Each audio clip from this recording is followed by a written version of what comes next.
Hi, and welcome to today's presentation. It's titled, What is SBIRT for Youth and Why Use It? I'm Christina Dryman, and I'll be presenting today's session. I also want to recognize Tracy McPherson, who has who serves as joint faculty on this initiative and has also led many of the adolescent SBIRT initiatives at NORC. So the information shared in today's session was developed by NORC at the University of Chicago and its partners with funding from the Conrad N. Hilton Foundation. So SBIRT is an evidence-based practice used to identify, reduce, and prevent risky, excessive, unhealthy, and harmful use of alcohol, tobacco, and other substances. And there's substantial research supporting the effectiveness of SBIRT in reducing unhealthy alcohol use and tobacco use or misuse. And the evidence for its effectiveness in addressing other substance use, as well as mental and behavioral health conditions such as depression, anxiety, and trauma is promising and is an emerging area for practice and research. The Substance Abuse and Mental Health Services Administration defines SBIRT as a comprehensive, integrated public health approach to the delivery of early intervention and treatment services for persons with substance use disorders, as well as those who are at risk for developing these disorders. And so through this practice, practitioners work to identify substance use that increases the risk of physical and emotional health problems, disease and injury, as well as school, work, family, and social problems, and also helps to reduce its impact. And SBIRT in practice involves quickly screening people, and using that information to assess the degree of risk, conducting a brief intervention designed to help motivate people to change their behavior. And this is typically organized around motivational interviewing, and referring people to treatment or other services if necessary. SBIRT is an effective and efficient set of services which can be integrated into a range of healthcare and related settings beyond substance use specific services. And though individuals may not self-identify or are not seeking treatment for substances specifically, alcohol, tobacco, and other substances may still play a role in other issues, and so they should be addressed.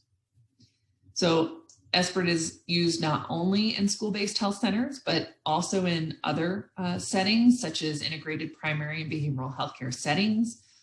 For example, patient-centered medical homes, outpatient primary care clinics, hospital emergency departments, trauma centers, and inpatient psychiatric units, federally qualified health centers, community mental health centers, criminal and juvenile justice settings, college, university counseling and health centers, school-based health clinics, dental clinics, pharmacies, HIV clinics, homeless shelters, peer and recovery support programs, faith-based settings, military healthcare, and also the Veterans Administration, addiction and mental health counseling, employee assistance programs, and there's a variety of others. So increasingly, behavioral and medical treatment and prevention, early intervention settings are building SBIRT into practice routines and expecting that health and affiliated professionals be skilled in SBIRT. Fortunately, some practitioners already implement components of SBIRT because they incorporate screening for substance use and other possible problems into their practice, and also routinely use motivational interviewing techniques and referrals to other professionals. However, for many practitioners, screening for and having conversations specifically about risky use of substances is still very new. Moreover, SBIRT type tasks were not part of their formal education or training, nor was it incorporated into ongoing professional development and continuing education opportunities. The overall aims of SBIRT for youth include increasing early identification of adolescents and young adults at risk for substance use problems, building awareness and educating adolescents and young adults on the risks associated with substance use, motivating those at risk to reduce unhealthy, risky use and adopt health-promoting behavior, motivating individuals to seek help and increase access to care for those with or at risk for substance use disorder, linking adolescents and young adults at high risk to more intensive treatment services, and also fostering a continuum of care by integrating prevention, intervention, and treatment services. So we know that substance use does not occur in a vacuum, and across settings, the practice of SBIRT is expanding to increase identification and build awareness of comorbid mental health concerns such as risk for depression, anxiety, and suicide. So for example, in practice, it often including multiple brief screening tools in combination to simultaneously assess substance use and also mental health. And conducting this type of broader behavioral health screen is an efficient way to identify complex cases and also determine the level of risk and if brief intervention, counseling, and or a handoff to a higher level of care is needed. So there are 3 core components of adolescent SBIRT. This includes screening, brief intervention, and referral to treatment. And screening is the process of assessing adolescents' substance use and also the associated risks using validated tools.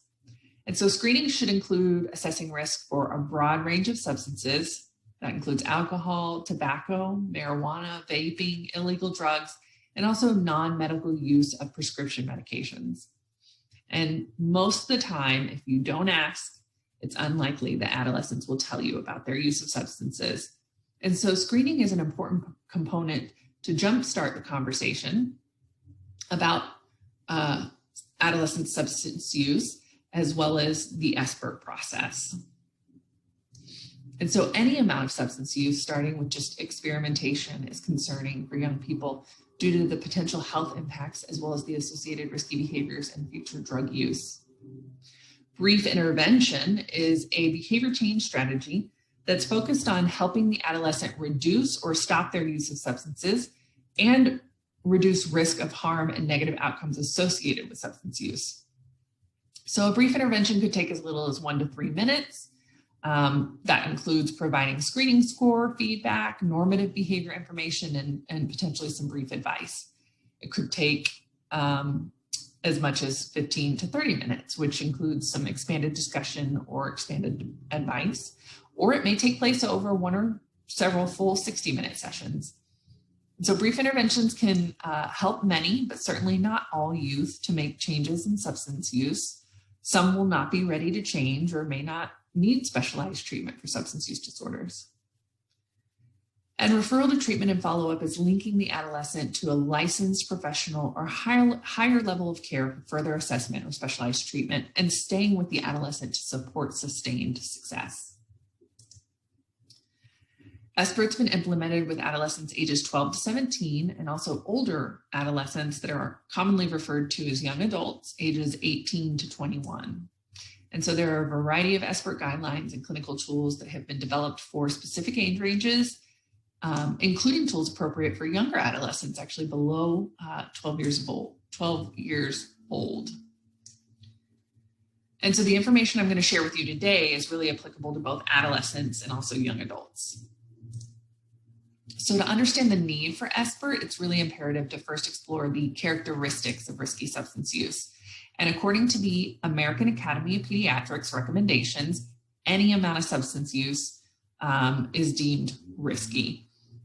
Yet popular models of substance use tend to focus on addiction, which is really the severe end of substance use, and thus minimizes the attention to earlier stages of substance involvement. Substance use and resulting problems by youth exist on various levels, right? Not just addiction. And so the SBIRT model seeks to expand services for youth who have not yet advanced to addiction, but are still engaging in risky behavior or early stage substance involvement. We also know that substance use is common. So according to the 2019 Monitoring the Future National Survey results on drug use, the figure here provides trends in substance use among 12th graders. And so in the last 30 days, 31% had tried any vaping, which includes nicotine, marijuana, and just flavoring. 29% had used alcohol. 24% had tried any illicit substances. 22% had tried marijuana.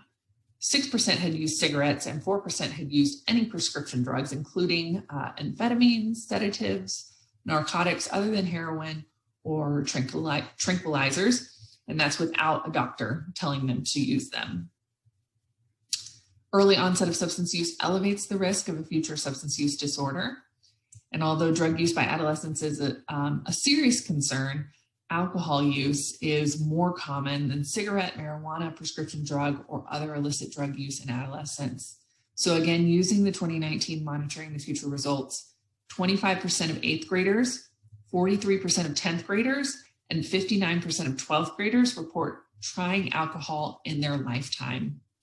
The survey also found that 29% of high school seniors report drinking some alcohol in the last month, and 86% say that alcohol would be fairly or very easy to get.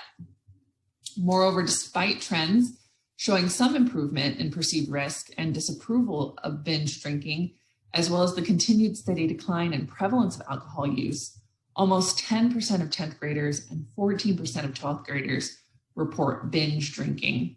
And so that's defined as having 5 or more drinks in a row on one or more occasion within the past 2 weeks. So screening for unhealthy substance use in adolescents is especially important because of 3 major reasons. First, substance use can have lasting effects on the developing adolescent brain. So for example, adolescent heavy drinkers experience impaired memory, attention, and quick importation processing and executive functioning.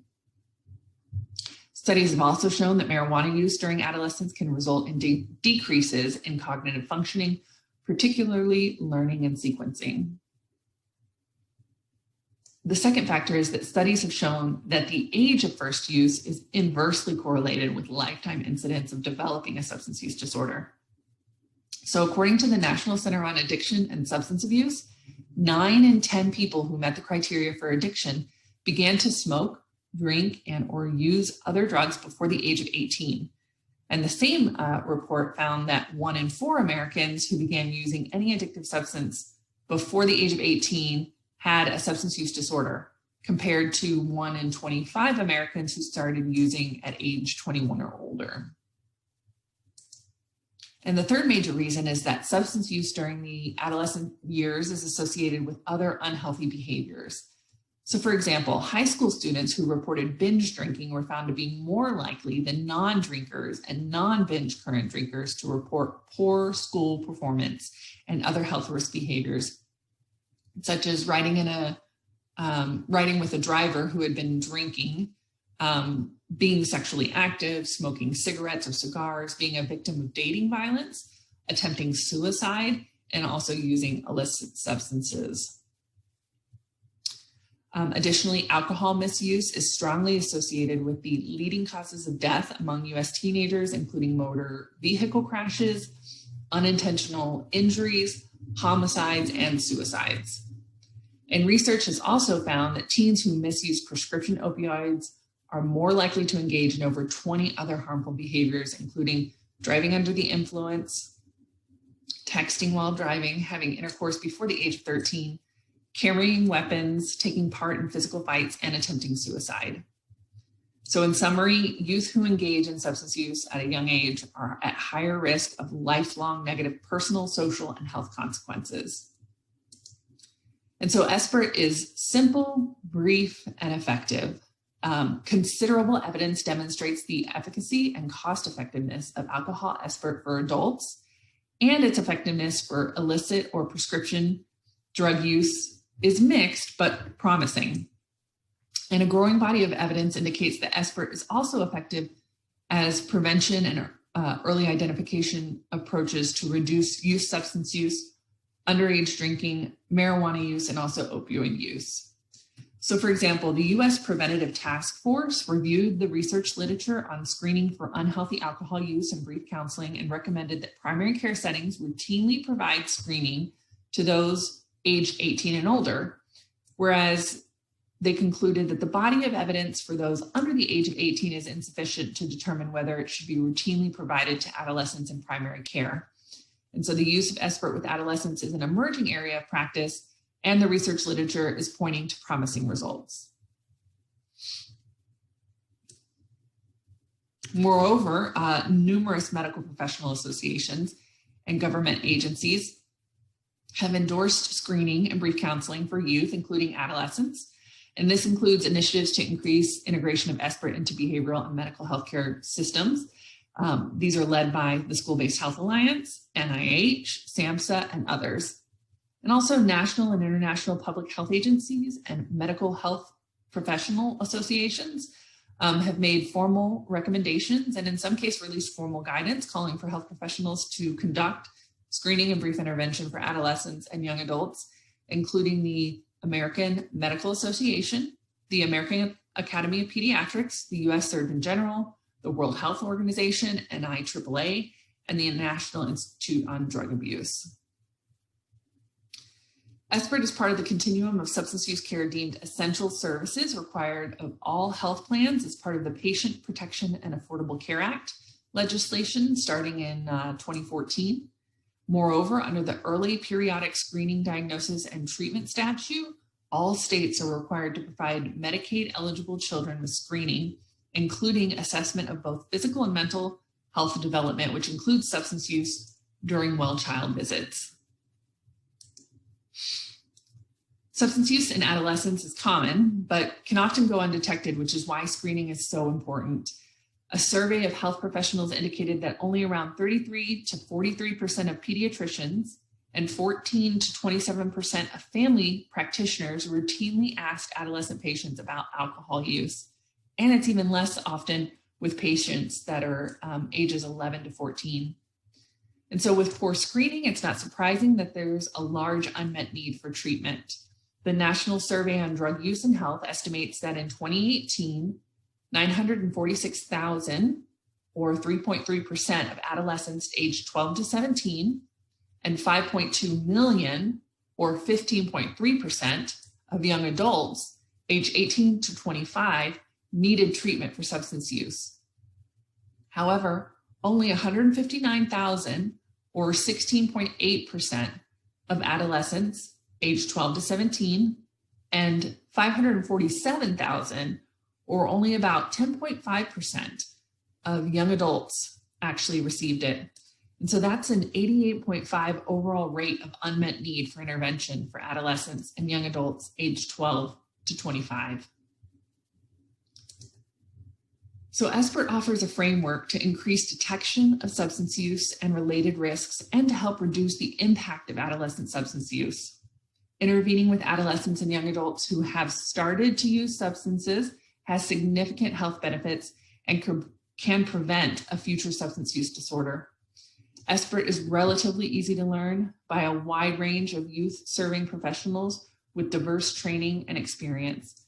School-based health centers have a unique opportunity to integrate SBIRT to reach youth. If you'd like to learn more information on what I've shared today, we recommend the Learner's Guide to Adolescent SBIRT, Module 1, entitled Why Use SBIRT with Adolescents. It provides a foundation for understanding the rationale for using SBIRT with youth. That'll conclude today's session. Thank you so much.